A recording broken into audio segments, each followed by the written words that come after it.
Om Swastiastu. Perkenalkan, nama saya Dewa Ayu Alita Anastasia Devana Putri, nomor absen 3 dari kelas 10 IPS 1. Saya akan menjelaskan tentang protista yang menyerupai tumbuhan.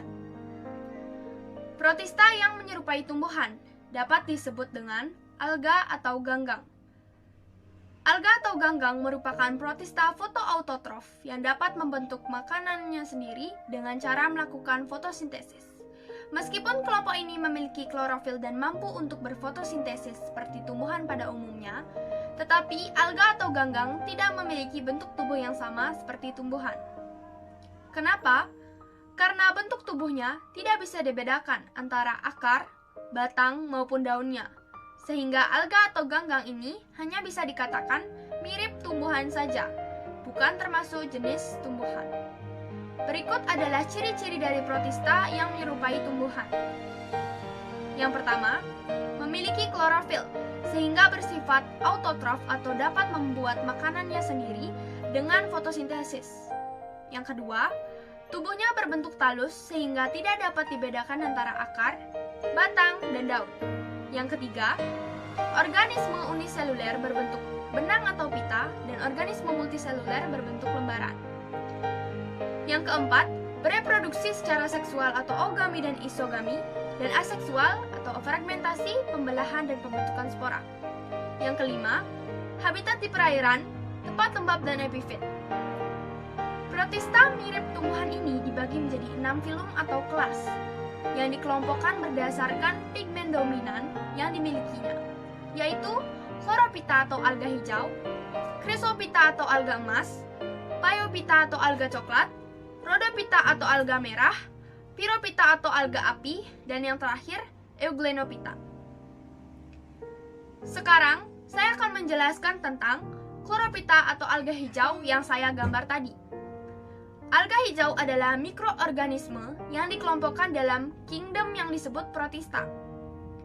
Mikroba ini mirip tanaman karena mampu menghasilkan energi dari sinar matahari. Mikroba ini juga dikenal sebagai chlorophyta. Tergantung pada spesiesnya, alga hijau dapat bersel tunggal, multisel, dan dapat bergabung bersama dalam koloni. Keragaman lingkungan alga hijau sangat luas. Ada 3 kelas alga hijau. Kelas pertama alga hijau yang mengandung jumlah organisme terbanyak, disebut Chlorophyceae.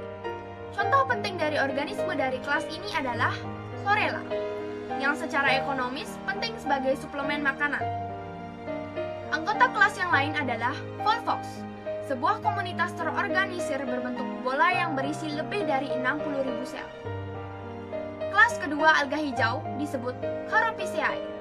Anggota kelas ini telah ada sejak zaman prasejarah, sebagaimana dibuktikan oleh temuan fosil. Contoh dari kelas ini adalah Spirogyra, yang membentuk filamen berlendir di permukaan air tawar. Kelas ketiga, alga hijau disebut Ulfophyceae. Ini adalah organisme laut. Beberapa menjadi terkait dengan siput laut, di mana mereka memberikan siput dengan oksigen, dan pada gilirannya diberikan perlindungan dan nutrisi.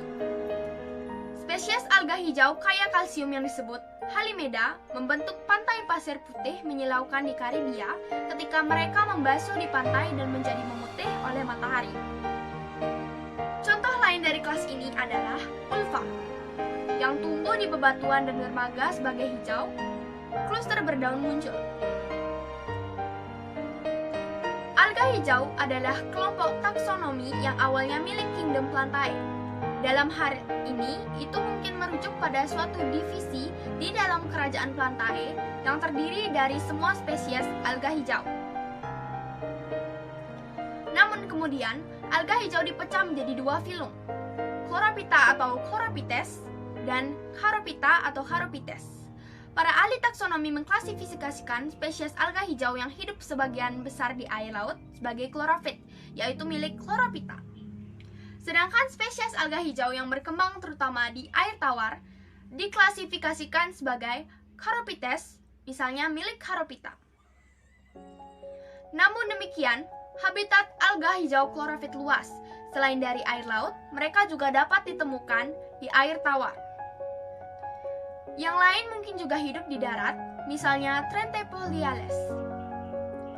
Beberapa alga hijau klorofit telah beradaptasi menjadi berkembang di habitat ekstrim, seperti gurun, lingkungan hipersalin, dan daerah Arktik. Reproduksi Chlorophyta bisa dilakukan dengan dua cara, yaitu secara seksual dan secara aseksual. Yang pertama yaitu reproduksi seksual.